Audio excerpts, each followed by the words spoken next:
Welcome back to my channel. అందరు బాగున్నారా? మరి ముఖ్య విషయం ఏంటంటే, మరి మన జీవితంలో కొన్ని పనులు లేట్గా జరుగుతాయి.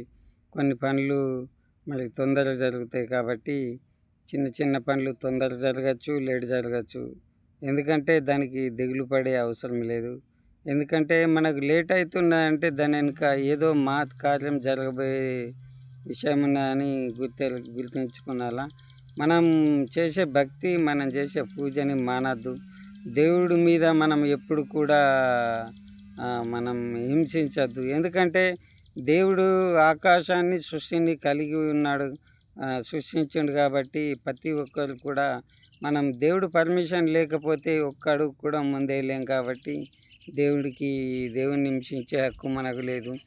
తెల్లెంట్రుకను నల్లగా చేయలేము, నల్లెంట్రుకను తెల్లగా చేయలేము, కలర్ తప్ప.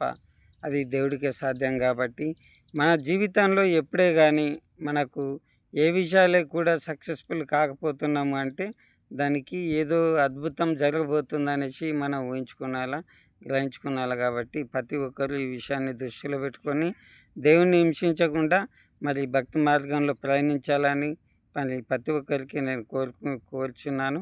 మరి మీరు కూడా అదే విధంగా ఉంటారని కోరుచున్నాను. మరి ఎంత కఠినమైన శ్రమ వచ్చినా సరే భగవంతుడు ఉన్నాడు, మాకు భగవంతుడు ఇస్తాడు, భగవంతుడే అన్నీ చేస్తాడు అనేసి మీరు అనుకున్నట్లయితే ఎవరైనా సరే, ముస్లిం అయినా సరే, క్రిస్టియన్ అయినా సరే, బుద్ధిస్ట్ అయినా సరే, హిందూ అయినా సరే, ఏ కులస్తులైనా సరే, ఏ మతమైనా సరే ఇట్లా భగవంతుడే ఇస్తాడు, మాకు భగవంతుడే మమ్మల్ని కాపాడుతాడని మీరు నమ్మకంతో ఉండండి. మీ అనుకున్న పనులు కాకపోతే చూడండి, అప్పుడు మీకు అద్భుత కార్యాలు మీకు తెలియకుండానే మీకు ఖచ్చితంగా వస్తాయని నేను అంటున్నాను. ప్రతి ఒక్కరికి ఇది ఛాలెంజ్గా చెప్తున్నా.